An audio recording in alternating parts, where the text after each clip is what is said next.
Minnesota ASAP argues these tax revenues should be redirected to meet essential needs such as better funding for construction jobs, schools, fire departments, libraries, a conversion to a green, sustainable economy, etc. This debate today is about similarities and differences between these two groups. Where do the two sides agree? Where do they disagree?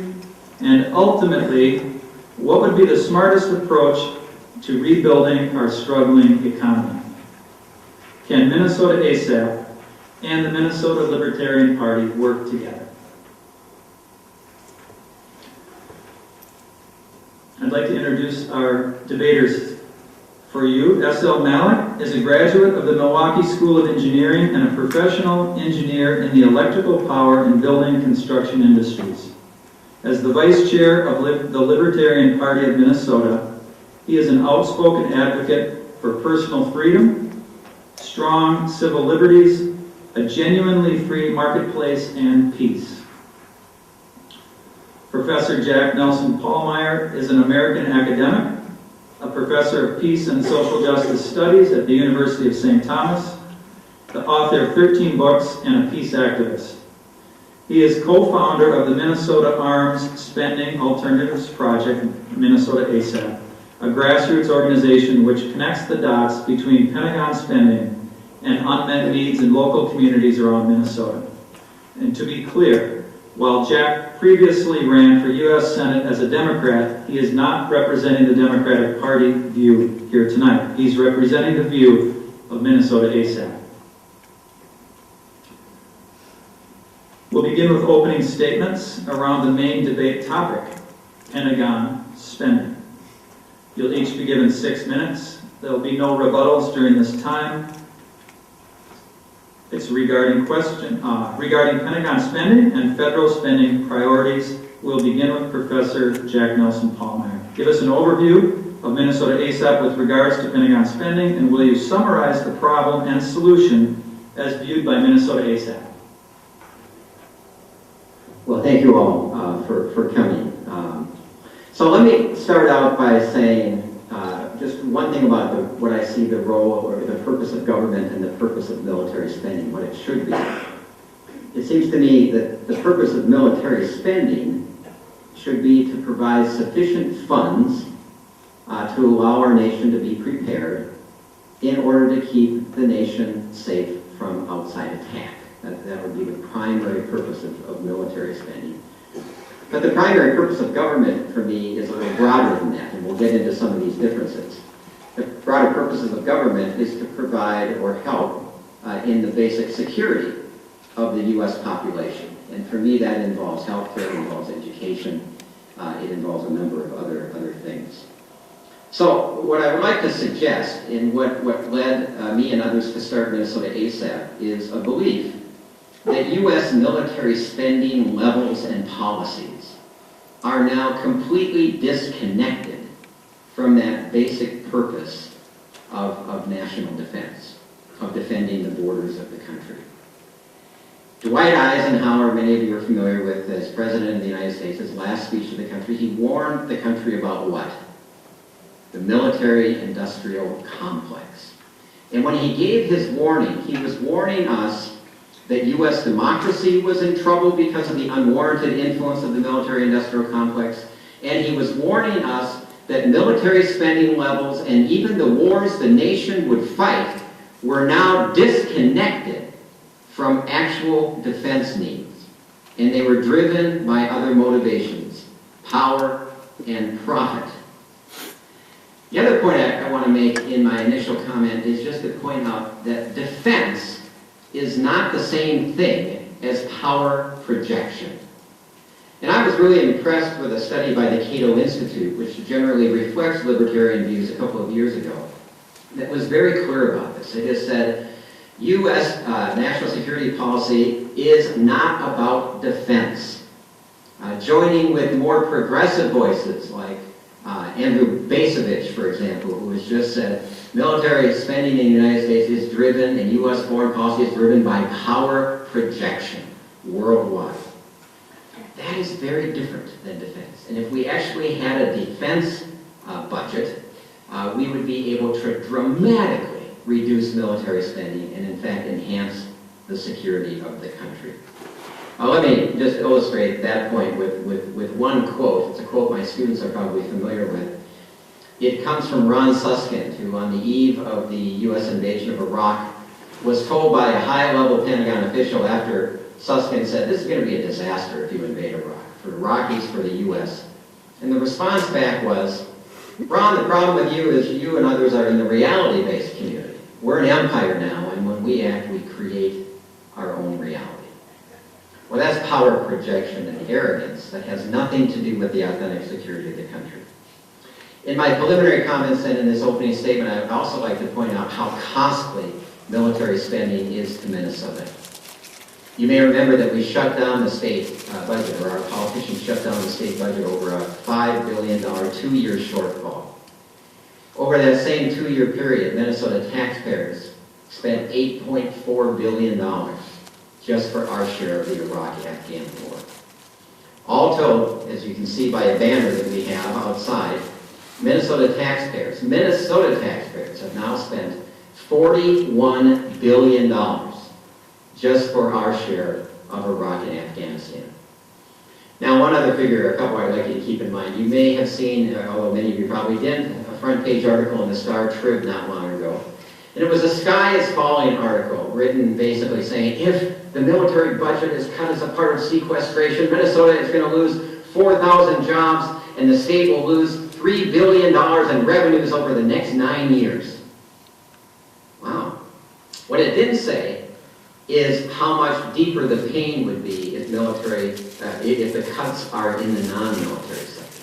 And what it didn't say, although it said Minnesota government is going to lose $3 billion over 9 years, it didn't say that Minnesota taxpayers over the next 9 years will spend more than $140 billion just for our share of the base military budget, a military budget that has effectively doubled over the last 12 years.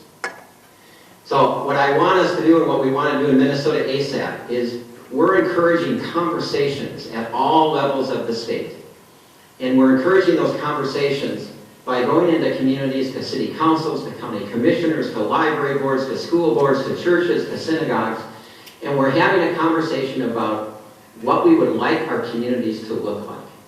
And what are the current problems that people are facing that aren't being addressed. And we want to help people make this connection between federal spending priorities that prioritize war and militarization and local and state needs that aren't being met. And that's another way of saying that we really are trying to unleash our imaginations and have a conversation around what kind of state do we want to live in. And this is where we're going to see some differences between the perspective of Minnesota ASAP on what we should do with these dollars and the libertarian view. But very important, and one of the reasons for tonight, is I believe really strongly that we need to be building alliances, including with people that we disagree with on some issues. And this is an issue that many people are beginning to agree on. That we are in trouble because of our military spending, our military priorities, our militarized foreign policy, and that we have tremendous opportunities. Thank you.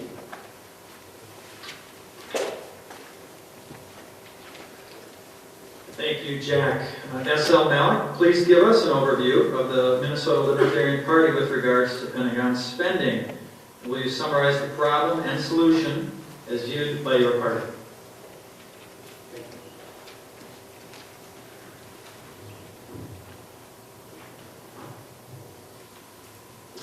Hello, everyone. Thank you very much for coming today. To kick off my introduction, I'd like to start with a bit of history to put this issue into perspective. This issue of our military spending in this country is very important, and that's why the Libertarian Party of Minnesota wanted to get behind Minnesota ASAP on this issue, despite some of the differences. Is there anyone here who remembers the movie War Games? It was just an iconic movie from the 1980s where we faced the threat of nuclear destruction. Fortunately, in the movie, it was a game, but it very nearly became real as the plot of the movie went. Okay, how about this one? Do any of you remember The Day After? You remember that? It was a made-for-TV movie that ran for a few days. I was very young when it was on TV, but it was definitely memorable. The plot of the movie was nuclear war had happened. All the cities were destroyed, farmland was wiped out, and the few who were left alive had to try to scratch out some kind of an existence before dying of radiation poisoning. We can all be thankful that it never happened. Now, of course, the Russian people lived under the same threat, but they probably were not as acutely aware of it as we were, since they had a state-controlled media who was able to, probably influence the message, and not, they didn't want to get the people there too excited about it. But we as Americans were very aware of the threat of nuclear destruction. So that threat, along with all the various wars that happened around the world as the two superpowers jockeyed for influence, was the setting in which the U.S. experienced 4 decades of heavy and growing military spending. Now, let's fast forward to today. Today, the U.S. faces no serious foreign adversary. There's no one who poses a serious threat or is capable of conducting an invasion. Today, those who are a threat to us live in caves. They know how to make improvised explosive devices. Once in a while, they can hijack a jetliner. They can probably do a few more things than that. But they are not anywhere near the threat that was presented by the threat faced by Americans with the Soviet Union of total nuclear annihilation. Now, believe it or not, though, military spending levels have roughly doubled since the height of the Cold War. Does that make sense? Here's something else. This chart is linked via our resolution on our website. I don't know if everybody here can see this, but I'll talk you through it for those in the back. This is a chart of global military expenditures. It's from a couple years ago, but it really hasn't changed since. The biggest slice of the pie that you see, 46.5%, that's U.S. military spending. Almost half of world military expenditures are by the U.S. Okay, number 2, at 6.6% is China. So they're hot on our tails. Third is France with a little over 4%. Fourth is Britain with 3.8%. Number 5 is Russia with 3.5%. Now this next slice right here, this orange slice, are the next 10 countries of the world combined. They comprise a little over 20% of world military spending. Now these are countries like Australia, Canada, India, Japan, Brazil, Argentina, Spain, and Italy. Okay, these are no pushover countries, but combined, they're just 20% of world military spending. The next slice is about 15%, and that's the rest of the world. So a little over 100 plus countries make up 15% of the world military spending. Does that make sense? Looking at this from a game theory standpoint, all a country should need for a military is one size the same as the next potential adversary, plus an additional margin, say maybe 10 or 15%. So if you're a leader of another country, and you're thinking about attacking your neighbor, but then you see the size of their military, and you think, we might get our butts kicked. So I better not do that. That's what a military is for defense and to serve as a deterrent. The problem is, with a military that's as large as ours, it's no longer offensive, or it's no longer defensive. It's built for offense. It becomes a hammer, and soon all the problems around the world start to look like nails. It becomes all too easy for our politicians in Washington to send the military out to do whatever they think needs to be done. Okay. Antagonizing the natives of those places, creating enemies where there were none, and that pretty much justifies our government's foreign policy today. There are more reasons why having such a large military is actually harmful, and I hope to get to those a little bit later. But that's just an overview of where things stand today, and I'm very glad that Minnesota ASAP is finally focusing some public attention on this issue. Thank you. Thank you to both of you, very articulate. And I also wanted to echo Jack's gratitude for everyone who showed up. This is a really important debate. You'll have a chance now, some cards are going to be passed out. If you have a question, please raise your hand. We're going to do this via cards. We have some people coming around who can give you a card. Once you've written your question, and I believe there's pens also that we'd like to get back, right, Nathan? There are some pens around. Write your question, raise your hand again, and they'll pick up the questions, and we'll bring them up here. We'll address 4 of them. While we're doing that, we have a couple more questions that we'd like both of you to answer from your chairs, if you would, please. The first is, and would one of you like to go first? Sally, you want to go first? Okay, the first one is comment on sequestration, the fiscal cliff, from your perspective. You have 2 minutes, and the timekeeper is right there. That's all right. Is it on? Okay, there it is. All right. Sequestration. Which did I go ahead? Okay. On this general topic, I guess I'd like to get into the issue of discretionary versus mandatory spending, because that's what's being discussed in Washington right now. In fiscal year 2011, the government spent $176 billion more on mandatory spending and on debt interest than they received in revenue. In fiscal year 2012, that gap increased to over $250 billion. They could cut the entire discretionary budget and still be $250 billion in the hole. The discretionary budget includes military spending and everything else. So I think it's important to say that we agree that military spending needs to be cut drastically, but in terms of the fiscal situation in Washington, it alone is not an answer.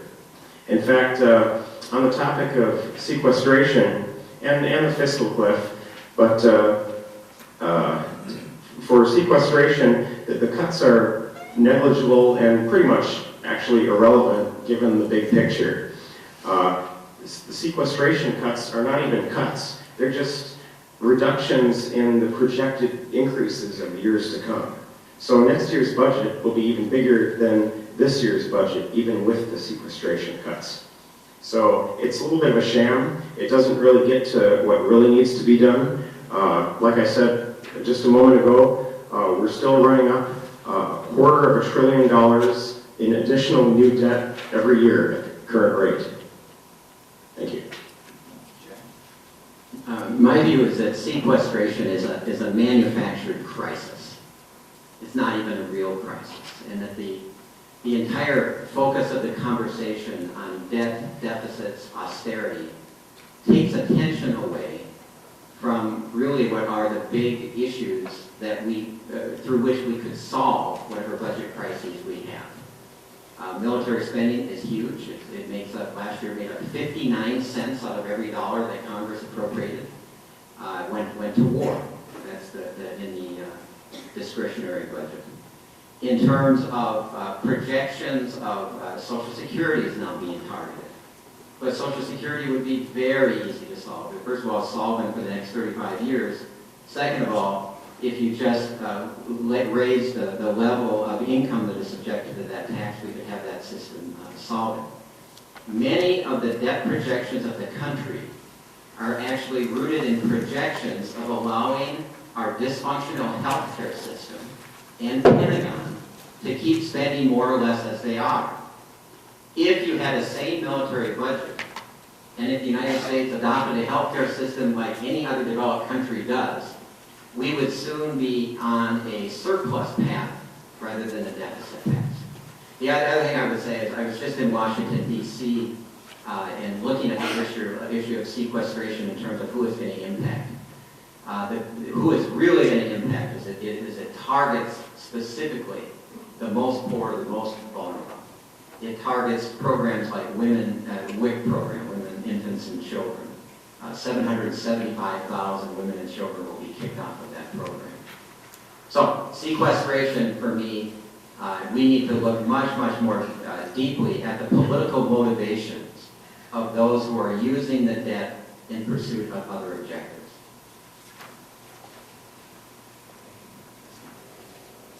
So, 2 minutes.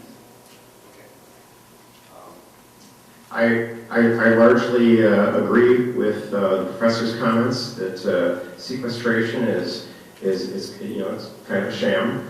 I would like to comment further though about some of the cuts that are apparently planned.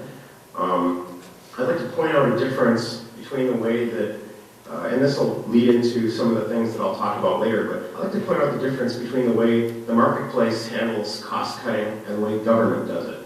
Okay, when a company needs to cut costs, what they'll try to do is cut backroom operations. They might cut something that people don't notice. They might lay off some middle management. They might close the store early during hours when few customers are there. When the government cuts something, it's totally the opposite. And you can look at what happens in Washington, as well as the state shutdown that happened over a year ago. When they did the state shutdown here in Minnesota, the first thing that happened is road construction stopped. And then there was discussion about teachers being laid off and so forth. So when government tries to cut things, they cut the areas that are most noticeable to the public. And the message behind that is, gee, look at these important things we're cutting. We need more of your money. Okay, that's the message. The government wants to get more of your revenue so they can do more of the things that they want to do. There's plenty of things that could be cut, and you would not even know it. Thank you. Thank you. And Jack, would you like to comment for 2 minutes too? We're doing great on time, so we're going to take a little bit more time here. You too. Is this on now? Try this. Now? Testing 1, there we go. It seems to me that what we see happening is when you impose austerity on government, you cut all sectors of government. And we had a situation where the deficits of 46 states in 2011 could have all been made up with less than the United States spent on the war in Afghanistan. So those are some of the kinds of trade-offs. So we have seen major cuts in every single state. And those workers that are cut are oftentimes performing the social services that are important to all of us in Minnesota, and certainly the most poor and the most vulnerable. It seems to me, and this is maybe a difference, when corporations seek to make cuts, where they go after is labor unions, and they try to drive wages down. They go after workers' benefits, and they make them pay a higher share of their medical costs. They hire more lawyers that allow them to avoid paying taxes. And so I read today that if we just took 19 of the, I think about 100 companies in the U.S. that have basically put most of their profits outside of the country, claiming that they don't earn anything in the United States. If we just took the top 19 of those, that would, the tax revenues from their cheating would be more than all the money being cut through sequestration. So, in my vision of government and what we're up against, it's not, the problem isn't big bad government, although there's some problems with that. The real problem we have is when we have corporate dominated governance. And we've seen a lot of that, and that helps explain the inequality and explains a lot of other problems that we're facing. Thank you to both of you. I have 4 questions. Thanks for the questions. I can read most of them. This is first to SL, directed at the Libertarians. Given that the world, and Jack, you may comment on this if you wish also, you each have 2 minutes to comment. Given that the world does not function as a free market, what is the role of government? Given that the world does not function as a free market, what is the role of government? 2 minutes.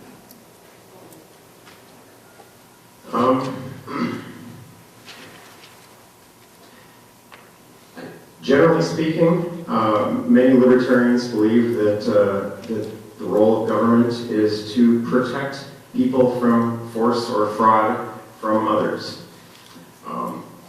So that, in a nutshell, is kind of the answer.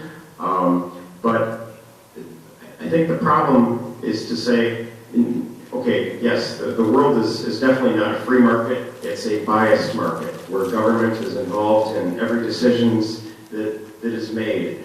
Picking winners and losers, picking winners in business, for example, the big bank bailouts and the Detroit automakers. But they do that on the small side too, encouraging people to buy homes that they can't afford necessarily because people want the tax credit because mortgage interest is deductible. So you have the politicians in government basically trying to influence our decisions on most everything. Now, the solution to that is pretty simple, and that's they need to stop doing that and let people make decisions that people and companies to make decisions for in the areas where they feel are best. That goes for an individual basis, the things that you choose to buy or invest in, and it goes for companies, which are really just groups of people involved in a common goal of building a product for others. Thank you. Well, here's probably where we have maybe the most fundamental disagreement is, I think the proper role of government is to counterbalance corporate power, because the individual cannot stand against the power of corporations. We try that. I would ask people to think about what would the quality of water be in this country if business alone decided that, if we didn't have the EPA. What would the quality of education be in this country if we didn't have some standards for education and a public education system? It seems to me that the role of government is to both serve as a counterbalance to power in terms of that corporate power, which in my view is the greatest threat that we're facing now, is this collaboration between money-driven politics on the one hand, because that money is being driven by corporate interests. The other role of government is to help create the foundations in which individuals can thrive. And I think part of the foundation for that is you need a healthcare system that actually works. You need a public education system that educates. We need a higher education system and system of funding different than what we have now, so that students don't end up trapped in enormous debt. I mentioned earlier that we face all kinds of serious problems that individuals alone will not be able to solve. And I hope to have more time to talk about that later, but I'll just, do I have 30 seconds left? 20. Okay. Let me just use climate as an example. If we don't address climate as government, we will be at the mercy of corporations that have been using up the planet relentlessly.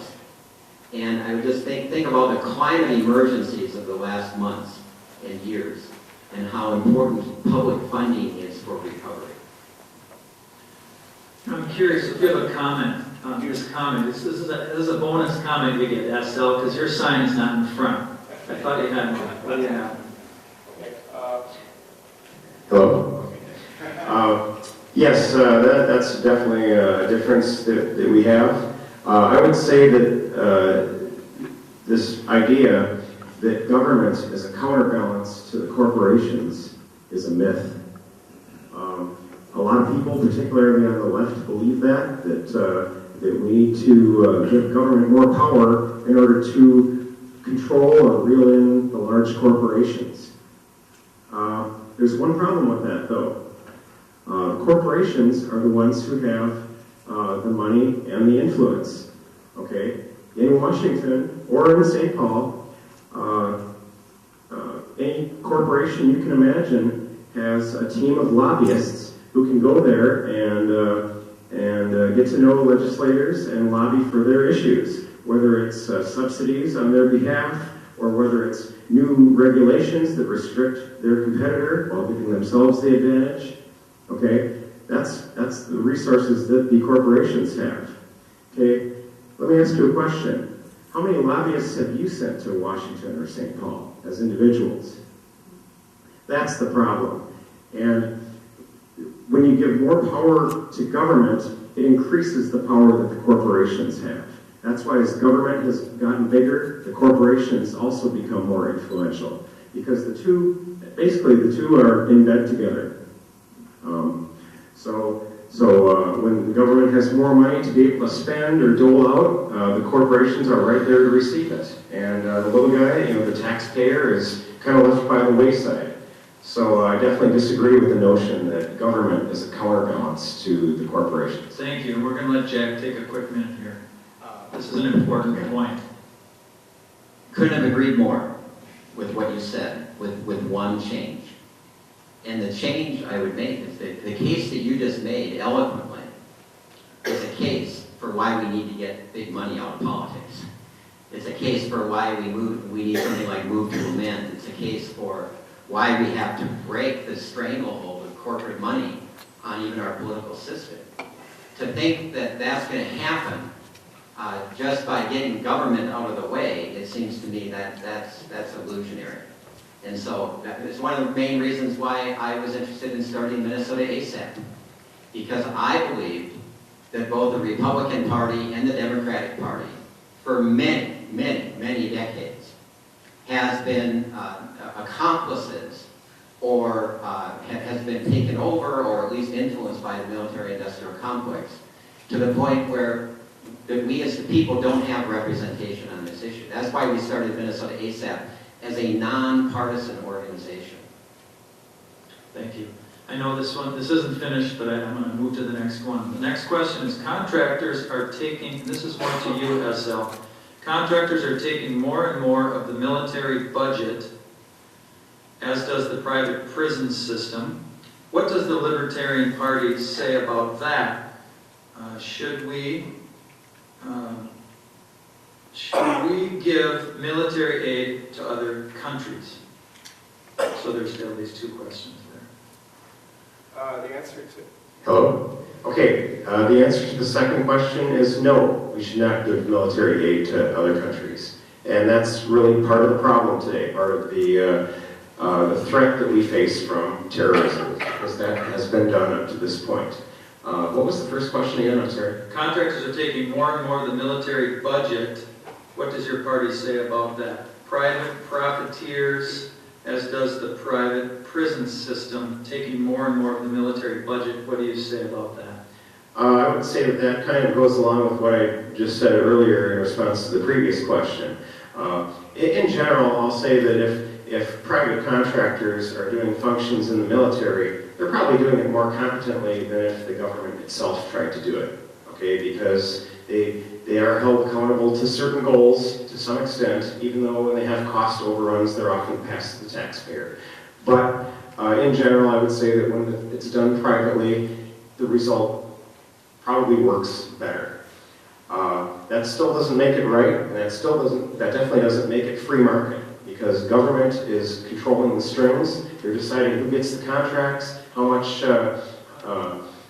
funding each contractor gets or each sector gets, and I think the two go hand in hand, because now when you have large industrial plants that are built to turn out assembly lines of fighter jets or cruise missiles or drones or what have you, guess what? It's not going to be too happy, or the politicians are not going to be real happy when layoffs have to be done because the warehouses are full. Okay, so there's a push then to have more wars to be able to consume some of these things. okay, and that keeps the assembly lines going. So, yeah, it's definitely not free market, so. Jack, you want to comment? Yeah, and just a couple of comments. The first one is, I mentioned Dwight Eisenhower in his warning about a military-industrial complex.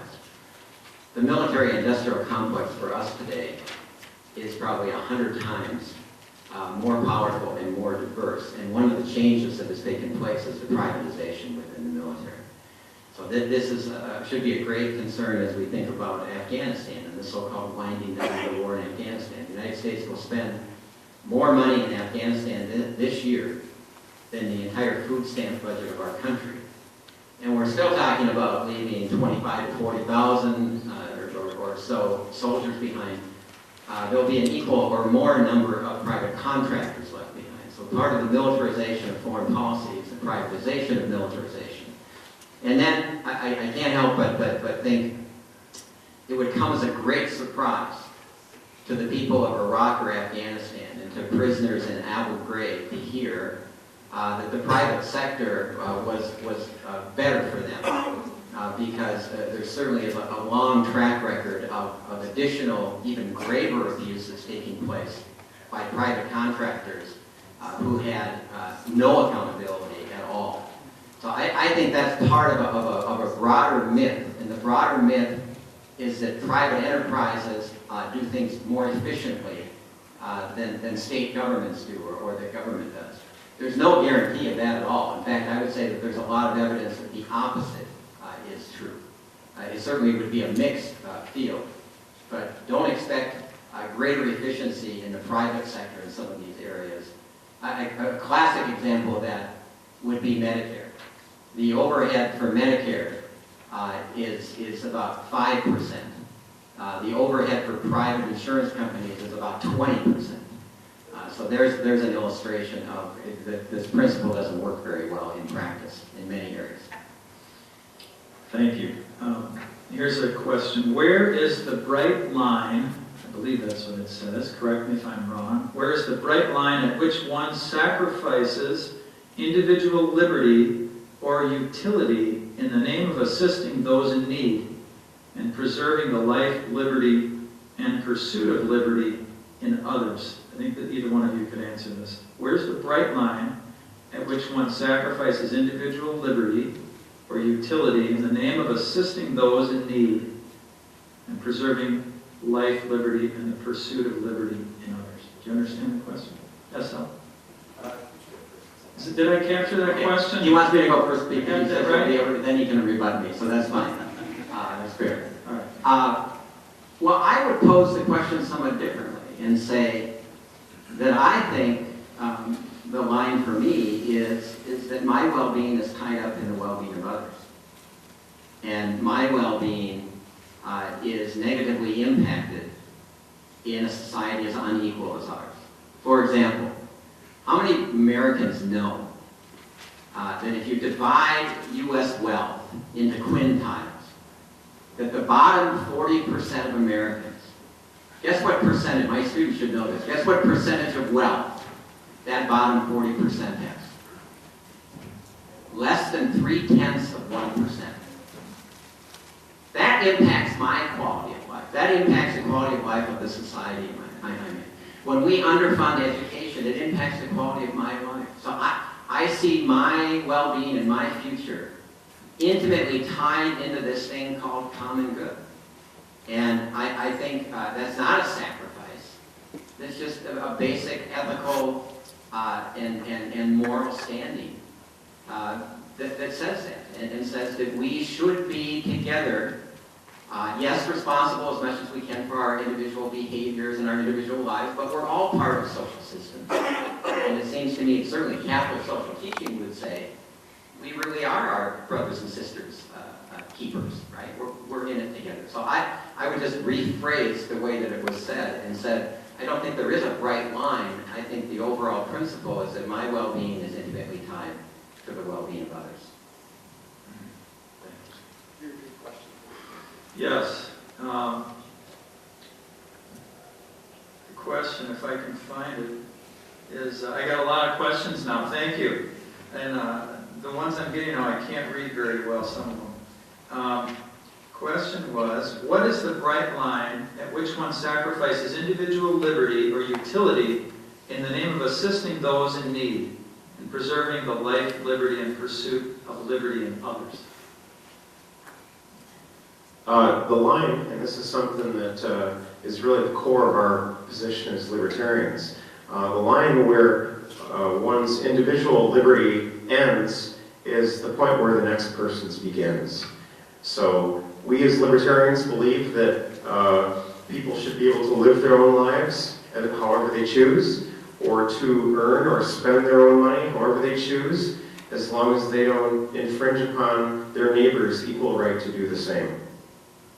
Basically, in a nutshell, interaction should be voluntary. So if you want to help your neighbors, that should be something that you do voluntarily. Helping a charity of your choice. Okay, if you have time, okay, volunteer at a neighborhood charity. If you don't have time, write out a check. Contribute in whatever way that you are able. But people should not be forced to helping their neighbors, okay, through the tax system where people pay taxes and then politicians make those decisions. We prefer to see the individuals make those decisions because individuals are going to care more about how their own money is being spent versus if those decisions are made by government where it's going to tend to be, that money will tend to be allocated in order to favor the politicians' political interests. So basically, one person's liberty stops where the next person's begins. Thank you. Jack had one quick comment. Well, as far as I know, one of the only people who called for the elimination of government or said it would fade away was Karl Marx. I don't think libertarians are Marxists from what I can gather. So I say that tongue-in-cheek, but I say it because I want to make a point, and that is, I think my assumption is that government is going to be with us. And the question then becomes, as citizens, what kind of government and what kind of government policies do we pursue?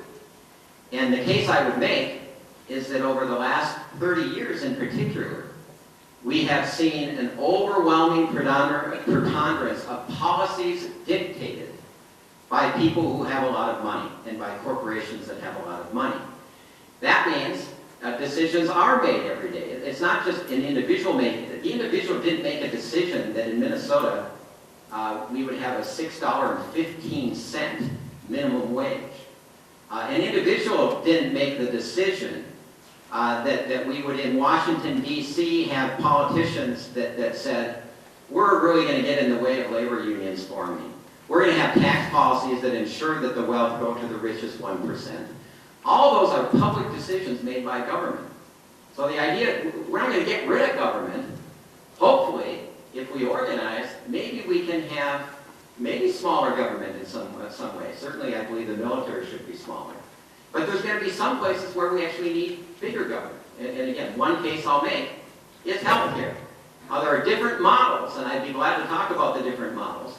But what they all have in common, and they do better than us, is they're not for-profit systems.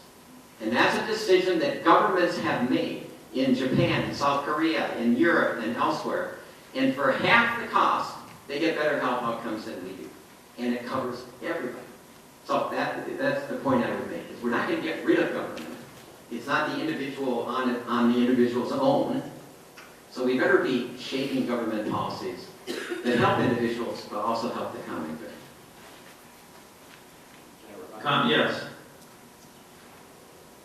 The professor here just made the statement that one issue that he sees as a problem is that decisions are being made and influenced by corporations and by the wealthy based on the amount of money that they have, right?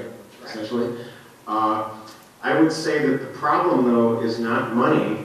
The problem is the power of government.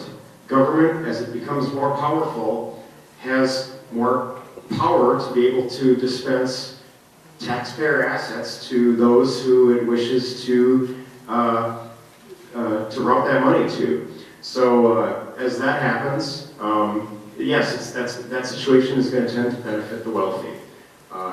But the problem is not money. The root of the problem is that government has power and increasingly has more money at its disposal. On the issue of smaller government, I can definitely refute that. How much time do I have? 1 minute. Okay. A great example, I think, the professor here is looking to countries like Japan and Europe in terms of the healthcare system. I think that's definitely the wrong place to look. The right place to look are countries that actually have a free market in healthcare. Now we're getting a little bit off the topic of arms spending and so forth, but I'll continue to pursue this. If you go to a country like Western Europe or Japan or even now the United States, government is trying to solve the problems of rising healthcare costs by distributing that by force, by taxation, upon a greater share of the population. The problem is based on the fact that government has interfered in the healthcare industry in previous decades. That's leading to rising costs, which the government is trying to solve by even more legislation. And I couldn't finish my response. Thank you. Thank you. Here's a question of a different flavor. Why, and we might need help from Nathan, why are there no Republicans on the panel? I think I can address that. This is my understanding.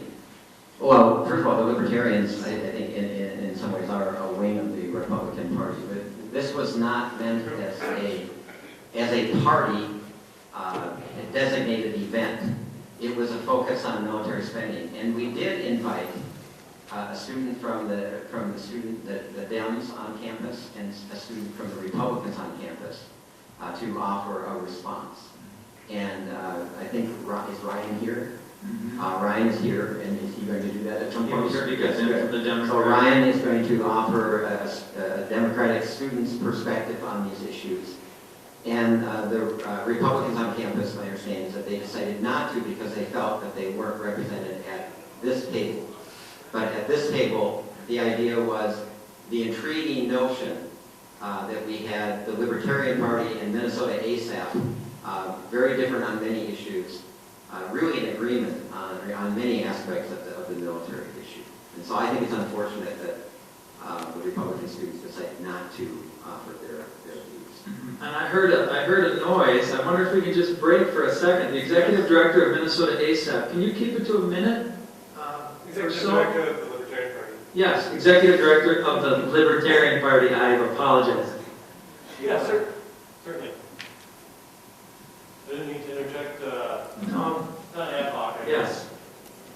But really, we are not just right-wing Republicans that have joined the Libertarian Party. We're basically independents, apolitical types, left, people that are actually left of the left on civil liberties like gay marriage, legalization of marijuana, and on the right side, we actually believe that, trillion-dollar deficits, that's pretty radical.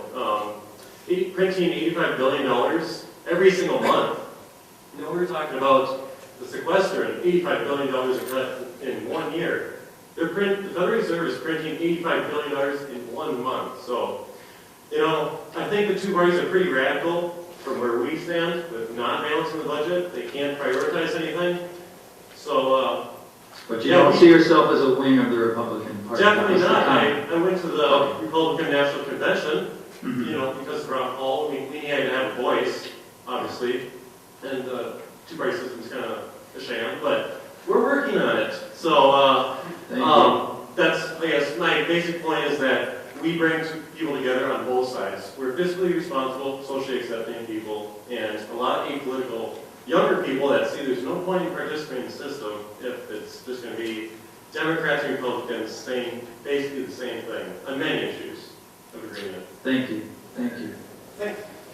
I did that partly because I really believe more parties create deeper and better democracy. And so I appreciate your comment. We're breaking protocol a little bit here.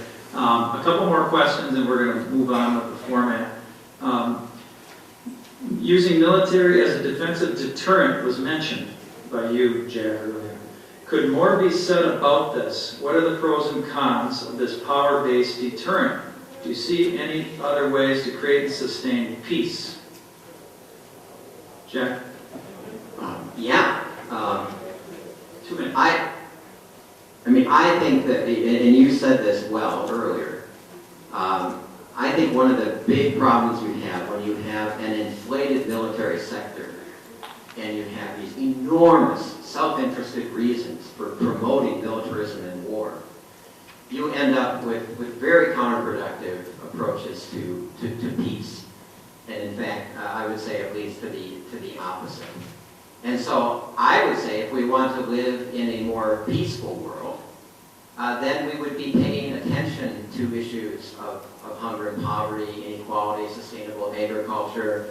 We would be paying attention to all kinds of essential needs. And we would put more resources into those things both at home and abroad, and place far less emphasis on militarization. I'll give you, again, one example. I was really kind of stunned to read a variety of reports as I was writing my most recent book from the Pentagon. And interestingly, even when George W. Bush was denying climate change as a reality, the Pentagon was doing study after study indicating that climate change was real, it was happening, and it was a security issue.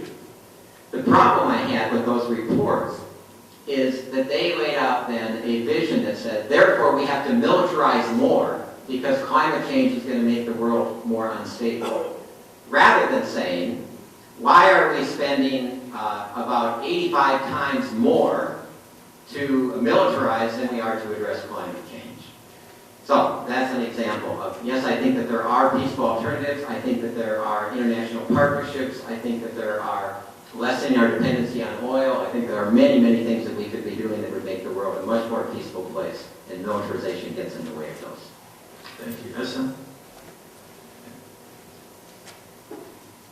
If our goal is a more peaceful world, I agree. The military definitely is not the answer. Things like protectionism also tend to come up on this issue, and I think it's worth kind of touching on this briefly. There are people out there who, people in Washington who believe that our next major war could be China, because China is a distant second in terms of military power. I've got a response to that. Not going to happen. Can you imagine the uproar in Washington from companies like Walmart or others who get their goods from China, who would not be able to get them anymore because a war would break out? And similarly, there'd be an uproar over there as well by their manufacturers who would not be able to export anymore to here. Of course, China is not a democratic system, but their leaders are still keen to what's going on because they don't want to face a revolution. So, but trade works both ways. And I visited China a few years ago. And I can tell you that the most popular cars on the road there were by far Volkswagens and Buicks. For some reason, the Chinese people love Buicks and they love American cars. They enjoy the sense of quality. So the way to promote peace is not through military force, but by breaking down these international borders and barriers through peaceful commerce and free trade, because nobody wants to shoot their customer. Yeah, keep it to a minute though. Yeah, very, very briefly. The other thing I would point out is that the United States, by over-militarizing, is undermining its own economy and its own security and well-being. There's a French historian who's famous in Europe for having predicted the collapse of the Soviet Union. That everybody else was looking at their military power and saying, wow, look at this powerful empire. And he said, I was looking at their economy and I was looking at their social indicators. Well, he made the same prediction for the United States in the context of the U.S. invasion of Iraq.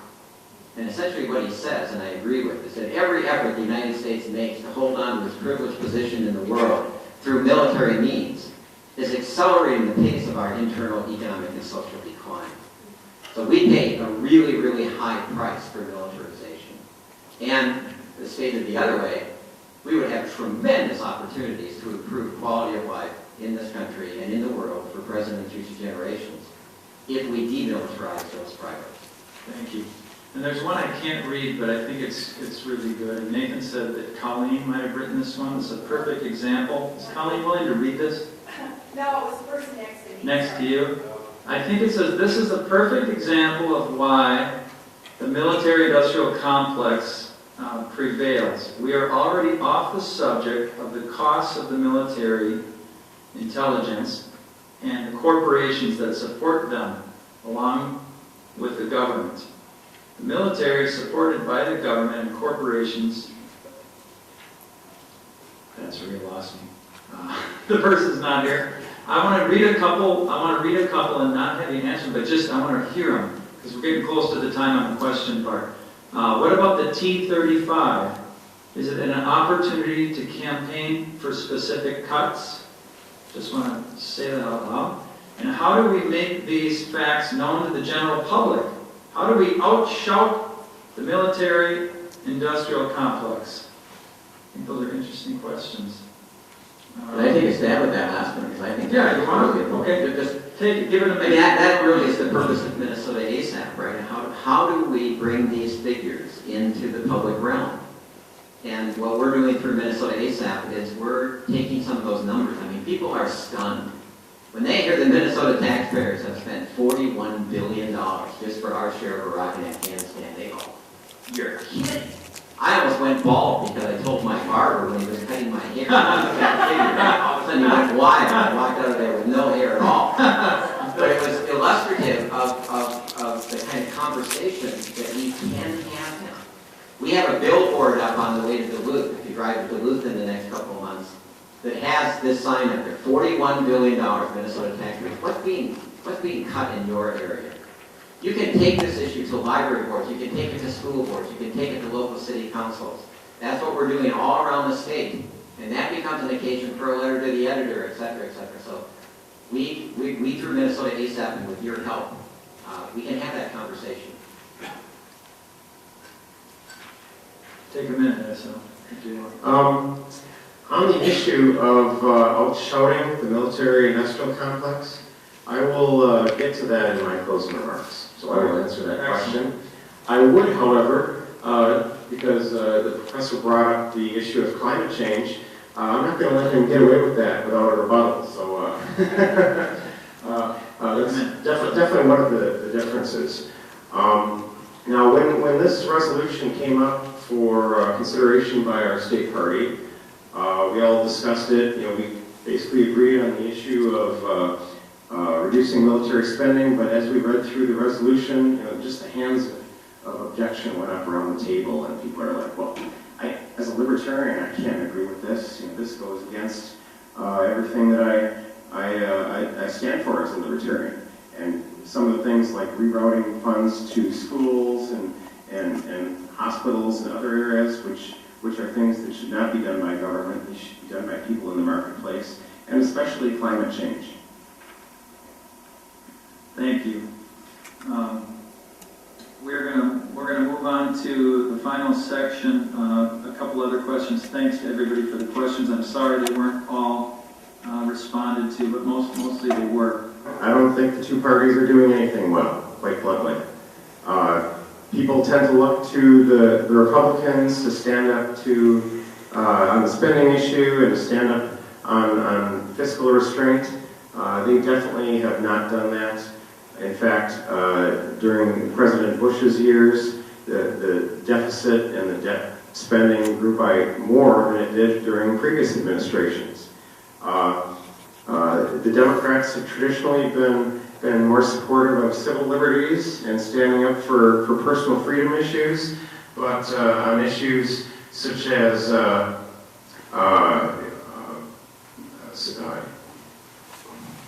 in airports, being able to have your Fourth Amendment right to not be searched without a warrant, being able to not have warrantless surveillance done, even on issues such as gay marriage, the Democrats have not done a good job of championing these issues. So I don't think either of them have done a good job.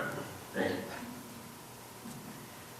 Yeah, I would say on many things, one of the reasons we started Minnesota ASAP was because of an awareness that both the mainstream Democratic Party and the mainstream Republican Party have really done poorly on addressing climate change. There's been more denial in the Republican Party, but there's been very little leadership or action in the Democratic Party. There has been basic agreement from World War II on in a fear-based, militarized approach to security. There's been almost an overwhelming consensus about the ideology, or I call it an ideology of American exceptionalism, that we get to do things that no other country can do because it's us. And that kind of guides both parties. So I think there's much to be critical of there. I'll give a couple of exceptions. I do think that the Democratic Party and generally some members have been better about an openness of promoting equality in terms of equality of marriage, for example, and some of those issues, some of those social issues that are important. I think that they have been somewhat better at defending the rights of really poor Americans who are barely subsisting based on things like food stamps and other things. So I think that there are some significant differences. Where I would see the most hope within the Congress would be in the minority caucus called the Progressive Caucus. I like to do, some people call it the Democratic wing of the Democratic Party. And I think that the Progressive Caucus in general has been somewhat less beholden to the money interests that we've been talking about. And they, for example, have a very clear, you can go on and you can see they have a very clear plan of how the budget could be balanced and maintain many of our essential programs over the next 10 years. So I would encourage you to take a look at some of their work.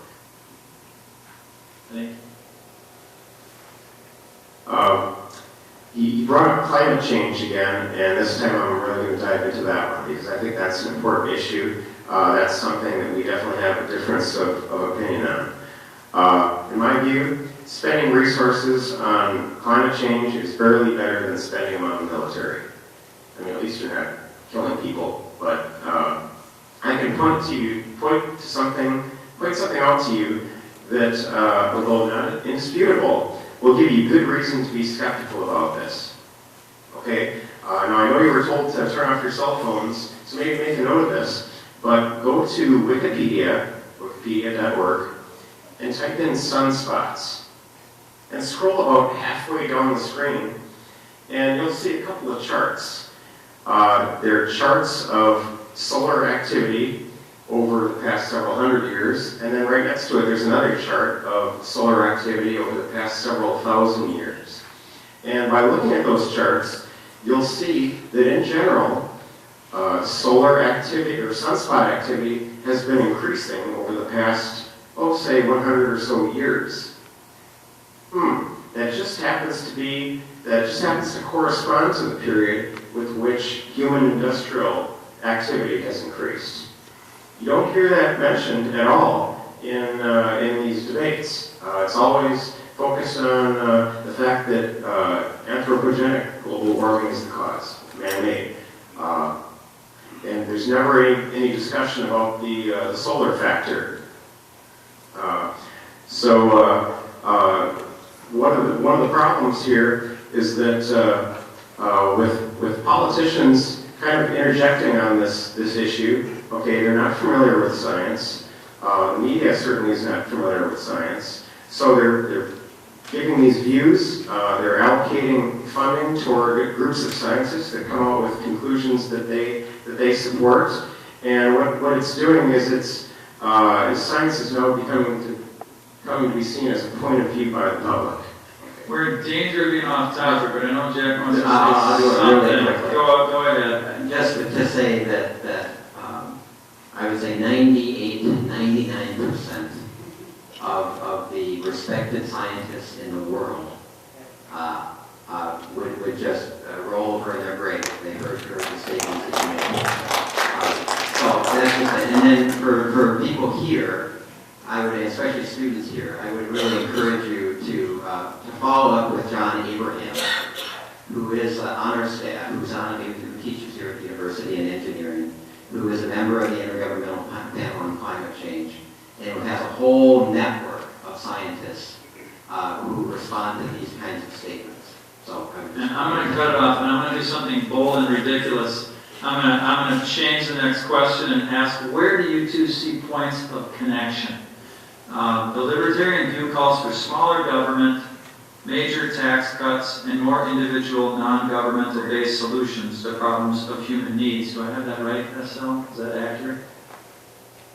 Okay. I'm just reading.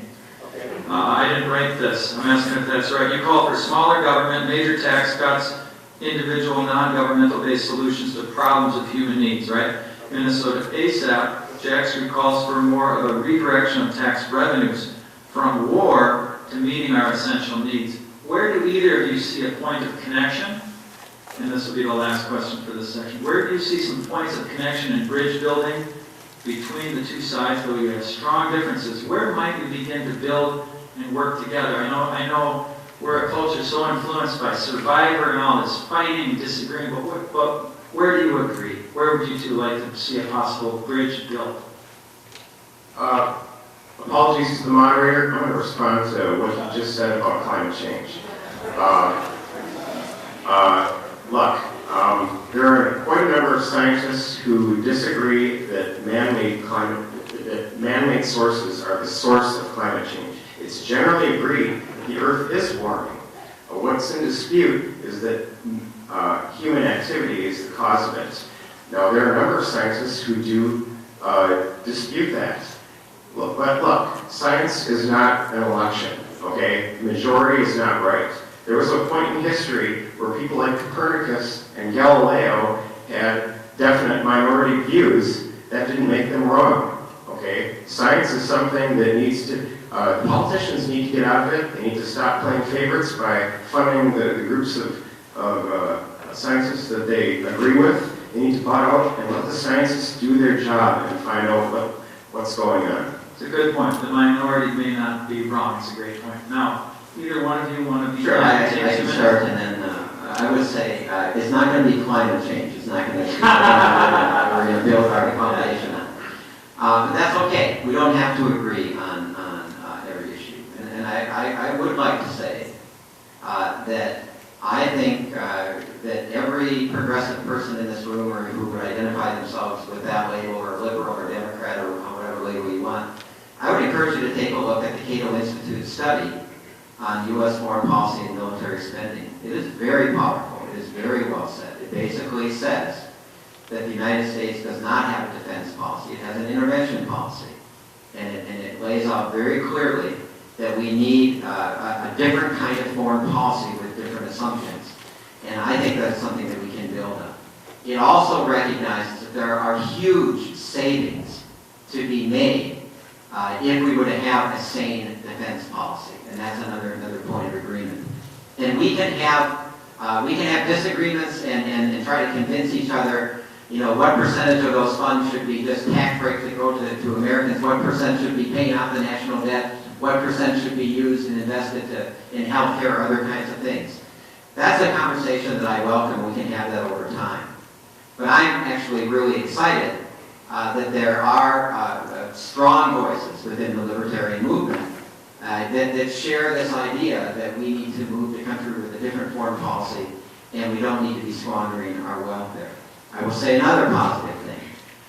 It didn't go quite far enough for me, but I really appreciate, and I would disagree with this person on almost every issue, that Rand Paul was the one who was willing to filibuster and talk about the insanity of allowing a president to assassinate U.S. citizens through drones.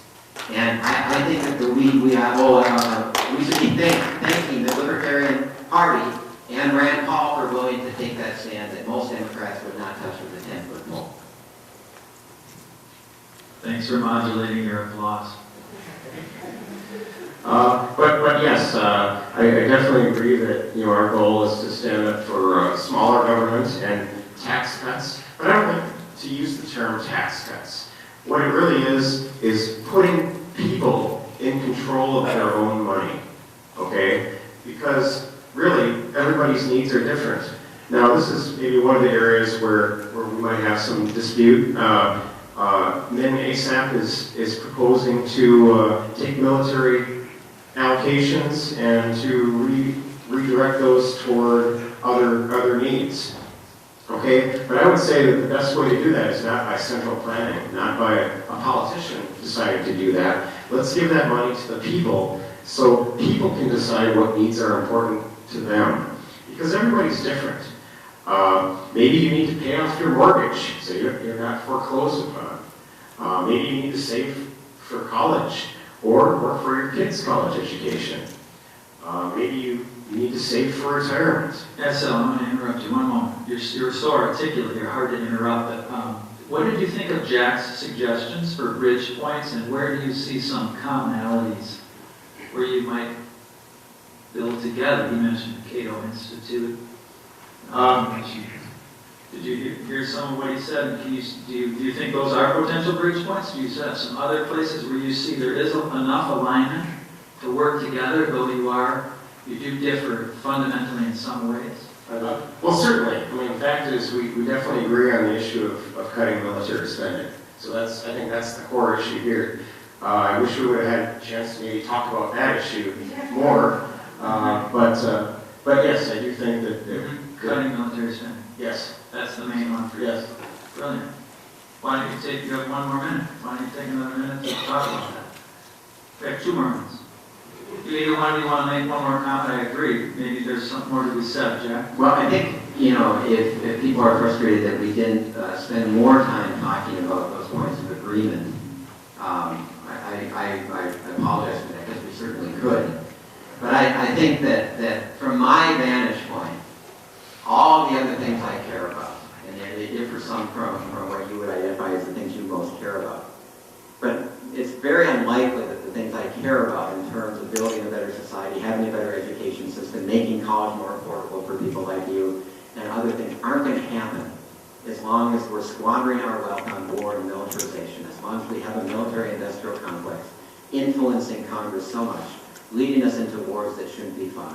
As long as we have so much corporate power directing us in the direction of wars for oil and other things, we're not going to have a better society, either the one that you envision or the one that I envision.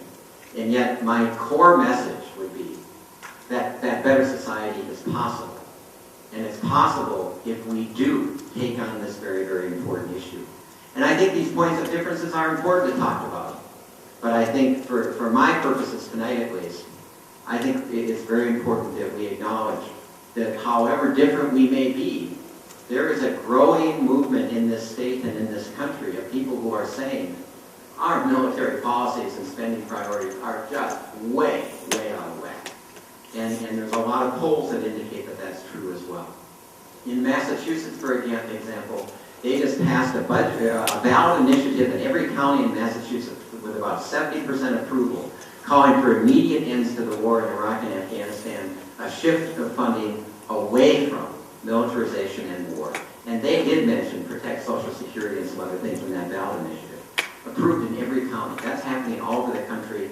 I think the libertarians and those of us who are part of Minnesota ASAP, that's a good foundation to build on.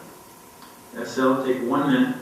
Any potential connecting points around spending, military spending, and how to resolve a problem that you see from one angle in a common way to the Minnesota ASAP group? Well, actually, I largely agree with what he just said. That certainly, again, military spending does need to be cut. Look, I mean, in general, I would say that spending money on things like schools and hospitals and restoring the Social Security fund, that's probably a better way to spend money than on tanks and missiles. The problem, though, is when government is involved in making those decisions.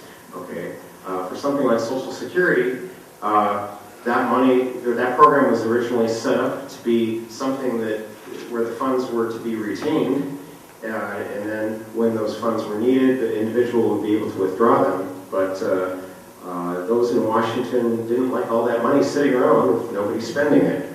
So there actually is nothing in Social Security right now.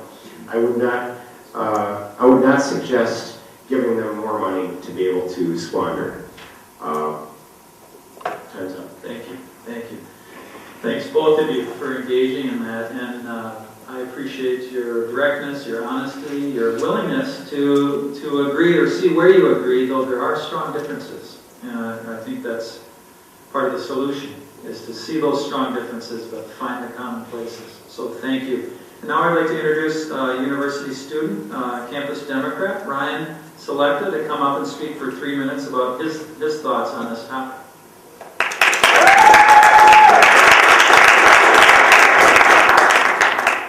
Good evening. For those of you who don't know me, my name is Ryan Selecta, and I'm an active member of UST College Democrats. The following statement was collectively prepared by the club. Those who serve our country through enlisting in the armed forces are some of our nation's greatest heroes. Naturally, they are deserving of all the equipment necessary to keep them safe in times of our greatest need. It is our top priority to ensure that servicemen and women receive all the support that we can afford to them. But there's a point at which this can become excessive. Total military expenditures in the United States make up 41% of defense and intelligence spending worldwide. As you are all well aware, Congress recently failed to prevent the sequester, which will result in $1.2 trillion in across-the-board spending cuts, evenly divided between domestic and defense spending over a period of 8 years. As a result, this will affect everything from aid for women, infants, and children to military construction operations. Because these are across-the-board cuts and do not allow for cutting of less important programs in a last-ditch effort to preserve more important ones, servicemen, men and women will suffer in order to preserve wasteful defense spending. The most blatantly disgusting examples of this sort of waste are several projects proposed by 6 Republicans and 1 Democrat from the state of Ohio. The Pentagon, expecting to be hit with $487 billion in cuts, published these programs as some of the best to eliminate in order to preserve the military's ability to defend the country. Included in this list is the Global Hawk Block 30 drone program and a proposed East Coast missile defense system. Pentagon officials have called all of these programs unnecessary and unaffordable.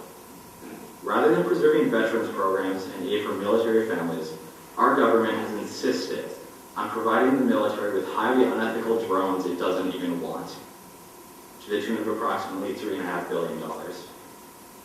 And this is where we fundamentally stand as Democrats. While we are more than willing to provide our troops with the equipment they need in order to serve our country, we are not willing to stand aside and let Republicans increase defense spending, contrary to the will of the Pentagon, at the expense of the neediest among us. It is an unavoidable reality that the military budget needs to be cut, and Democrats would much rather take a scalpel to it than an axe. But we will not let Republicans kick those who are legitimately needy, those who have put so much into our country, off of entitlement programs that are keeping thousands of our citizens afloat. We will not let members of Congress pursue unwarranted programs intended to keep constituents happy at the expense of programs that serve as lifelines for so many Americans living under the poverty line. And if it is necessary, that means we are willing to take an axe to the Pentagon. Thank you. Thank you, Ryan. I would like to invite the two to come up here for their final 2-minute statements, and then I will conclude with a few remarks. We each have 2 minutes. And since Jack went first in the opening, we'd like to invite SL to initiate some final comments for 2 minutes.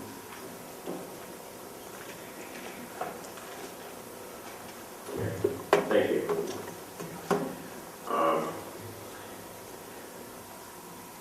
Just to summarize, I know we did talk a little bit about things like climate change and some other things earlier. I do want to go back to that, though, because I think it's actually important to what Minnesota ASAP is trying to accomplish. And that's the fact that, you know, this is a separate issue. It's controversial. A lot of people who believe in the fact that there is man-made global warming, I mean, they're pretty sure that they're right, but there are others who are not so sure. So introducing this issue in the midst of it, I think, disrupts the issue. One problem really is that with politicians picking winners and losers is science is now coming to be seen as a point of view. in the eyes of the average person. It's become politicized. People with no scientific background are really debating this issue. And let me put it this way. You've got two groups of scientists. Which one is more likely to get their next government grant? The group that says, hey, don't worry, it's not man-made, it's due to activity from the sun or something else? Or, oh my God, man-made global warming, it's going to destroy the earth, we need to do more research. So by spending money on those areas, government has biased the process. Now, what has all this got to do with military spending? I would say that's exactly my point. By piggybacking this unrelated issue on, you're distracting from the core issue and losing support. I think that Minnesota ASAP needs very broad support from this effort to have any chance of success. A piece of every B-2 bomber or every F-35 Joint Strike Fighter is built in every state. Yeah, a little bit more time. Okay. A piece of every major component is made in every state. So that's to make sure that howls of protest go up if anybody tries to cancel the program. The military-industrial complex is entrenched. So this needs to be something that more than the DFL supports. And if it is just DFL, then it's going to get lost in the typical headbutting that happens between Democrats and Republicans. I think Minnesota ASAP needs to focus on this issue like the way that Minnesotans United did on the marriage issue. Stay focused on the marriage issue without any other distractions. They were able to hold broad support from the public, including libertarians, independents, and some Republican groups, not just the DFL. I think this military spending issue could draw wider support. I don't know if there are any remnants of Ross Perot's old organization or similar organizations, but based on fiscal concerns, I think they'd get behind your organization on this. You also may able... Huh? Okay.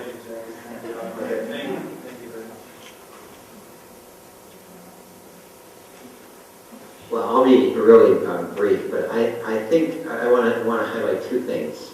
One is, I think one of the strengths of Minnesota ASAP, and I would invite you all to be part of it and think about different groups in your community, different churches you might be a part of, libraries that might be in your local town, city councils, and I would encourage you to take this resolution. But I think the strength of Minnesota ASAP is really the first question that we are asking people in their communities is for them to do an assessment of what's going on in their community and what would strengthen their community. This is a very democratic question. It doesn't have one answer. It's really rooted in what do people in Red Wing think about what's going on in their community and what needs to happen, what would improve life there. And then Minnesota ASAP can come along and say, well, you know what? Here's some realities about military spending and how much taxpayers in Red Wing have paid, or how much taxpayer money have gone into these, in my view, illegal, immoral, counterproductive wars of Iraq and Afghanistan. Not only that, but how the fear-based system and politics in this country over the last decade has allowed the military budget to just escalate, the base Pentagon budget. So I think those community conversations are the most important thing about Minnesota ASAP. Now I'll say one thing about climate change. It's my view, and it may not be, it's not the central view of Minnesota ASAP, but it's Jack Nelson Pallmeyer's view. I think the gravest threat to global security is actually what we're doing to the planet. And that climate change is just one important piece of a much bigger disconnect between ecology and economics. And that transition to a sustainable world is one that is our greatest challenge. And I think we can meet it, but the only way we will meet it is if we shift our priorities away from militarized versions of security to recognizing our place within the planet. Thank you. Thank you to everybody. Thanks for the careful listening. Apologies to the extroverts who are dying to talk. Now is your chance. Keep the dialogue going. It's always hopeful to me when powerful activists come together to speak and to listen. And thank you to our moderator. Thank you. And timekeeper, Candace. Thank you.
Started 38 years from that, when I started.